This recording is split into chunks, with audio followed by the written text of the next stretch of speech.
Hello friends, welcome to my YouTube channel Dark Study. If you are new, then subscribe my channel.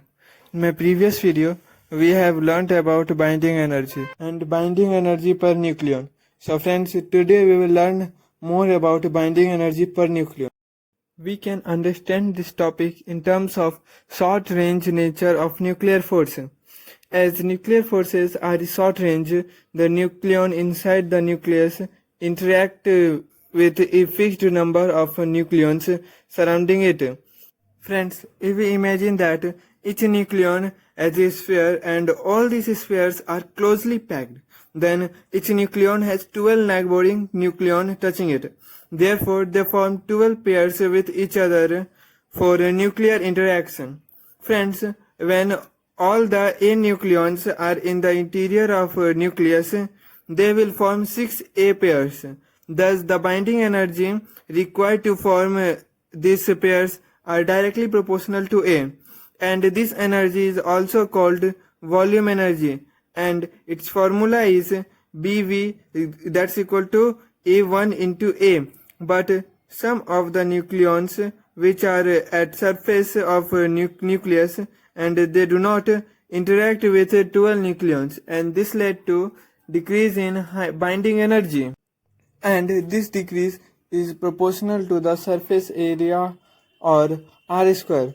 In previous video we have derived the formula of R, that is R equal to R0 into A to the power 1 by 3, and the surface energy is Bs, that equal to minus A2 into A to the power 2 by 3. Friends, as you can see, negative sign is used because surface energy affect the decrease in binding energy. There is also one more factor that affect this binding energy. It is Coulomb repulsion between two protons. We know that Coulomb force has long range, so all the protons present in the nucleus take part in this force. This makes the formula of Coulomb energy in nucleus, and Coulomb energy is directly proportional to Z into Z minus 1 by 2, and it's inversely proportional to radius r. Thus, the Coulomb contribution in binding energy becomes Bc equal to A3 into Z minus 1 by A to the power 1 by 3. Therefore, binding energy will be the sum of all these factors. Therefore, B is equal to A1, A minus A2, A to the power 2 by 3 minus A3, Z into Z minus 1 by A to the power 1 by 3. Dividing by binding energy by A, BA becomes B divided by A is equal to A1 minus A2 by A1 by 3 minus A3 into Z minus 1 by A to the power 4 by 3. As you can see here, if we put a suitable value of A1, A2 and A3, then this equation will agree with this graph. Friends, our next topic is mass axis. Let us consider a nucleus having mass number A and mass of a neutral atom in nucleus be m, atomic mass unit, and also let A dash representing the mass A, atomic mass unit. Therefore, mass of the atom is mu and A dash is Au. Therefore, mass axis is mass of atom minus A dash whole into C square. That gives mu minus Au whole into C square. Taking U common, that gives m minus A U into C square. We know the value of U.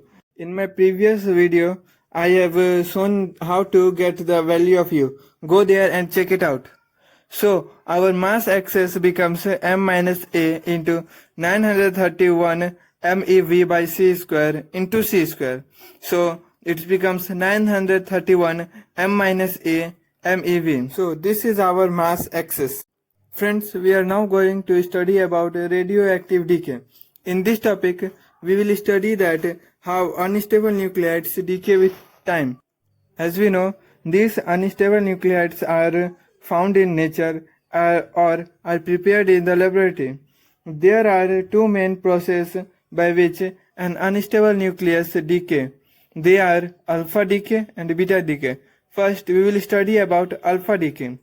In alpha decay, this unstable nucleus emits a particle known as alpha particle, and this results in a reduction in proton number as well as neutron number by 2.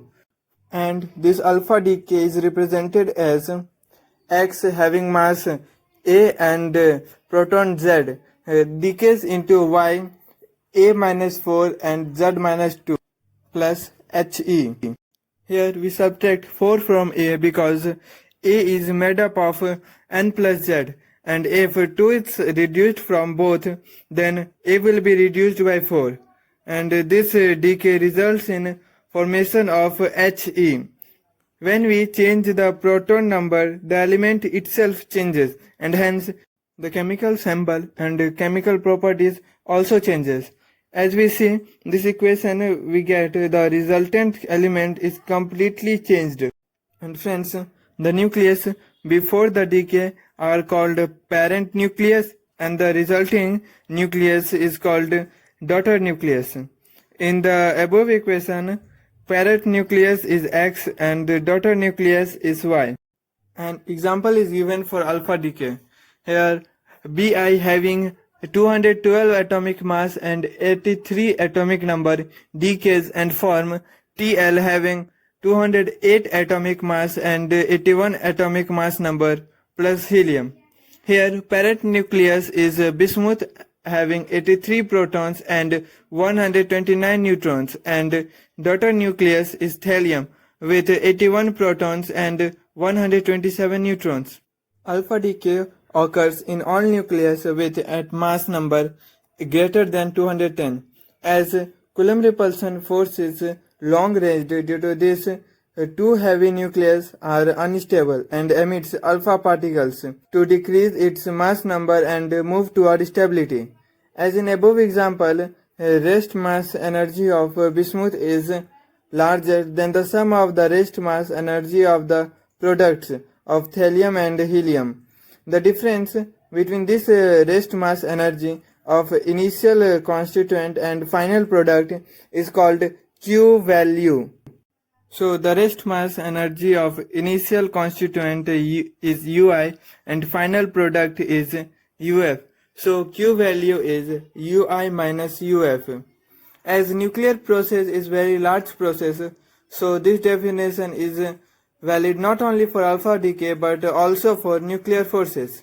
Therefore, kinetic energy of products changes and Q value becomes Q is equal to m X having A mass number and Z protons minus m Y having A minus 4 mass number and Z minus 2 protons minus m He having mass number 4 and proton 2 whole multiple into C square. So this is the Q value. Friends, when too many alpha particles come from one point or from one material, then they are called alpha ray. So friends, with this our video ends. In my next video we will study about beta decay. Friends, if you liked my way of teaching and understood this chapter, then like and subscribe my channel. Thank you.